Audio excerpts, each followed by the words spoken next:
Okay, friends, I asked you to fit a parabola through the points 0, 2, 1, 0, 2, negative 1, and 2, 0. And I gave you this helpful rethink about the equation of a parabola, which is that it might be c plus bx plus ax squared equals 1. So, I'm assuming that you wrote some equations down. Is that correct? I just wrote a matrix. Yeah, so you may have just jumped to the matrix. If you were going to write equations down, the first one would be c plus b times 0, that's the x here, plus a times 0 squared should equal the y of 2. If we wrote another one down, what would it be? C plus b times 1 plus a times 1 squared equals 0. Good. It's really cool. Yeah, it was really simple. And then we could write down another one. C. Right, that would be c plus b times 2 plus a times 2 squared is equal to negative 1. Yeah, you can program. And we could get our third one, or our fourth one rather, which I guess I may as well do since I wrote all the others down, which is c plus b times 2 plus a times 2 squared is 0. And, uh-oh. Did you guys see that? I drew this out, right? Yeah. In order to fit a parabola through it, but these aren't the points that I gave you. Yeah. These are the points that I gave you. Okay, so I'm trying to fit a parabola through this. My guess is that, and it's a little harder for humans to eyeball the parabola of best fit, but my guess is it looks something like this. Probably doesn't go quite through that point. I bet it goes just a little lower. You guys with me? Yes. Okay, so in order to find that parabola, take my equations, write them out as a matrix. So my matrix is going to be what? Ones. Ones down the first column. I have 4 points, so I have 4 ones. Yep, 0, 1, 2, 2. In the second column, I should have my x's. So that is 0, 1, 2, and 2. And in my third column, I should have 0, 1, 4, my x squared, so 0, 1, 4, 4. Now, I also need to notice whether these are linearly independent or not. You guys see that? 4. Are these 3 vectors linearly independent? Well, one's a scalar and another. Yeah. Which one? Row 3 and row 4. Oh, but I was looking at rows. Yeah, so Okay. row-wise, I know I'm gonna have a problem. Yeah. Right? The reason I know I'm gonna have a problem is I have 4 rows, right? Yeah. And only 3 columns. The columns are fine. So the best I could get for rank out of this thing would be 3, right? So I'm definitely going to have one linearly dependent row. So what I need to do is, this is going to be my matrix A. The columns are linearly independent. If they weren't, I would have to kind of give up on this. You guys see a case in which I might have to give up? What would the points need to look like for me to have to give up? 2 points from there, I have 2 points directly on top of each other. Like 2, 1, and 2, 1. Yeah, if I had 2 copies of the same point, that might be a problem. Maybe like if We'd probably just discard one. if it doesn't pass the vertical line test. That'd really be 2 rows that are identical, right? I might have a problem if I had, like, all my points were on a vertical line. Or if all my points were on a line, I might have a problem with my parabola fitting. You guys see that? In the case of fitting a line of best fit, I would have real trouble if I had a vertical line. You guys see that? Yeah. So if there were a linear trend, my parabola might be a problem. You guys see that? So you got to be a little bit careful with these. They don't always work. So I've got my linear independent columns, right? So this is my matrix A. I'm multiplying this by a vector A, B, C. CBA. And the way I wrote it, that's CBA with this equation. Good. And this is equal to 2, 0, -1, 0. my vector with my y's. So 2, 0, -1, 0. Right? So I've got an A, an X, and a B. Right? Yes. This is probably not solvable. I know that this one isn't solvable because I have 2 points directly over top of each other. So this is not 4 points on a parabola. You see that? It is possible that it is solvable. You see that? Like if I just picked 4 points at random, it's possible they're on a parabola. It's just very, very unlikely. So, instead of solving AX equals B, I instead solve what? AX hat equals B parallel. Yes. Good. So we're instead going to solve AX hat as B parallel. And so the thing I'm going to be really interested in is you guys went and used a calculator to get AX hat, right? Or, Yes. sorry, X hat.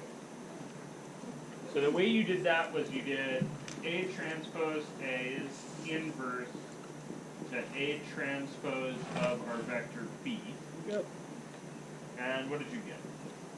2, -11 fourths, 3/4. Okay. You with me? Okay, so what that means is I have a parabola that looks like y equals C is 2 minus 11 over, oops, that's a pi, which is insane. 11/4 x And then plus 3/4 x squared. that's so cool. Okay, does this parabola look like the one that I kind of drew over there? Yeah, kind of. Well, I know at least that when I plug x is 0 and I get 2 out, right? You guys see that? So I was right, it does go through that, it does go through this point, 0, 2. I have to do some algebra to find the zeros. Yeah, and then we could do some algebra to figure out where the zeros are exactly. I could notice that 1, see if I plug 1 in, what do you get? Oh, 0. Right, if I'm doing y of 1, I get 2 minus 11/4 plus 3/4. Which is 2 minus 8/4, which is 0. Oh, shit.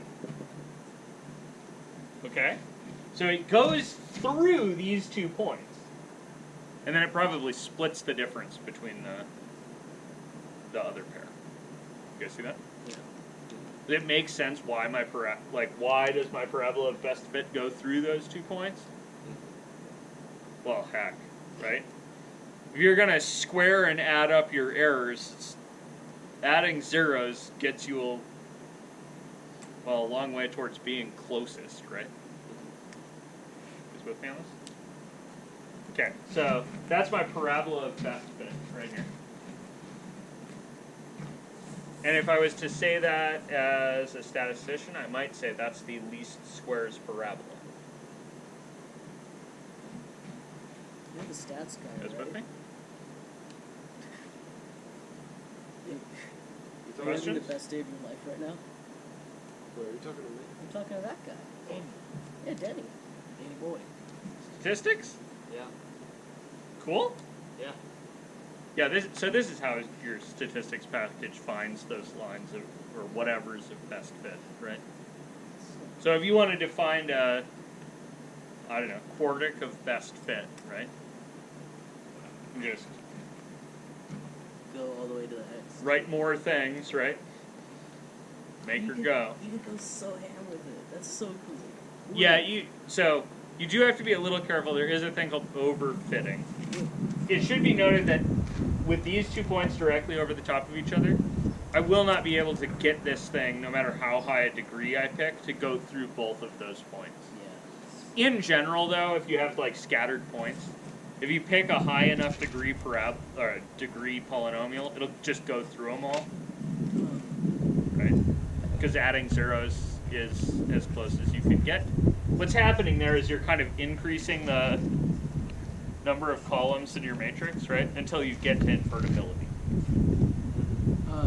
So what if we applied this to the Taylor series of a function? Could we estimate how accurate it is because of it? Let's see. So the issue there is that I don't have a series of points, right? Okay. I have kind of the idea of a function. Right, so finding a Taylor series is a different process because I'm doing it in the abstract.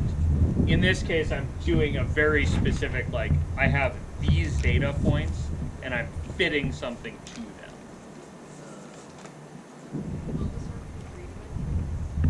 Yeah, so the really cool question is, will this work in more dimensions? And the answer is, yeah. Yeah, this exact same process is how you fit a plane of best fit. Right? Instead of writing equations like this, you write equations like z is ax plus by plus c. Oh, that's so cool. Right? And then you feed in your x, y's, and z's, right? And then you're looking for a, b, and c are your things. And your triples, right? X, y goes to z, are your data points. You can use this with a lot of different stuff. This is how multilinear regression works. Like, this isn't just lines of best fit. This is fitting flat stuff through data clouds. All goes like this. That's Exactly. sick. Cool. It even works for categorical variables. So if you wanted to refine this technique to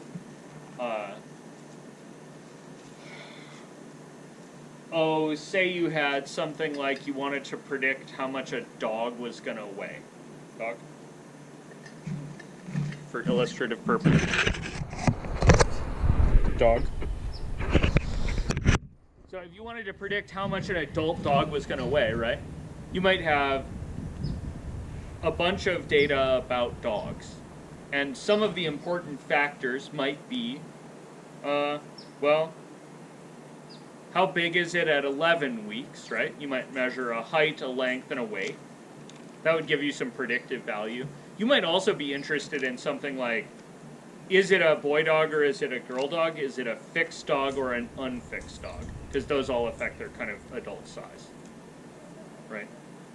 So you might have this, like, set of several predictors, right? And you'd be writing an equation like adult weight of dog, right, is a function of length at 11 weeks, so I need a variable, right? So I don't know, I'm just going to put some coefficients in here, right? So I'd have like A is times the length at 11 weeks plus B times the weight at 11 weeks plus C times the height at 11 weeks plus D times, and here I'd need something weird for like gender of dog, like boy dog, girl dog. And then I'd need plus maybe E times something weird here that it'd be like fixed, unfixed dog. You guys see that? And then these would be either 0 or 1. Yeah. You guys see that? Yeah. And that would let me actually do this. Like, I could actually make a data cloud out of some adult dogs. So, like, I would know that my other Aussie, right? I know how big he was at 11 weeks because he went to a vet, so it's on a piece of paper somewhere. And then I know he's a boy dog, right? So I'd code 0 as boy dog and 1 as girl dog, right? Or vice versa, whatever. And then I'd have E times, he's fixed, so I'd put a 1 in there. Right, that'd give me 1 data point. Then I could go around and collect a bunch more data points by, like, analyzing vet records, right? But one thing I want to mention, for things like gender and fixed, things that can't necessarily be represented as like a scalar value besides 0 and 1, wouldn't it be better to just put those on separate regressions? Turns out it doesn't matter. Really? Yeah, so they interact together, right? So this is kind of the simplest possible model where everything's just by itself, right? I might also have interaction variables, right? So I might have like another thing that's a coefficient and an L times a W, and another thing that's a coefficient and a G times an F. You guys see that? So we might need to concern ourselves with some interactivity. That's like, this is statistics. There's a whole science to this shit. I'm not going to do it justice in a 5-minute, like, very quick off-the-cuff explanation. But as far as these guys go, yeah, I'm just going to use them as 0, 1 here, and they're going to tell me the kind of bone, like this one, would be how much weight you can expect your dog to gain because you fix it. Right, so like, just heuristically, my guess is that that's probably 5 or so pounds. Yeah. Especially for boy dogs. Right, and then how much, this number would be how much bigger do I expect a girl dog to be than a boy dog. Right, if I code it as females 1 and male is 0. Right, and my expectation actually is that female dogs are smaller, so my expectation would be that this coefficient is negative. Yeah. You guys see that? You, like, people use this. You use this when you're trying to price a house. There's some weird stuff about pricing houses that the Calc 3 students might remember. You guys remember that example? Yeah. So if you're trying to price a house in Tuolumne County, the sale price looks like, and this is old data, but it's 4 years old. Yes. Okay. So if I was pricing homes in Tuolumne County, they might look like they're $65,000 for a lot, plus $110 per square foot, minus $10,000 for the number of bedrooms. And the minus is important. That means that if your house is the same size, but you add a bedroom, it decreases the value. That makes sense because it's got to come from somewhere. You see that? If you envision your house and then take the living room and make it into a bedroom, it's gonna be worth less. So there's a whole science to this. It's long. It's called statistics. Look it up.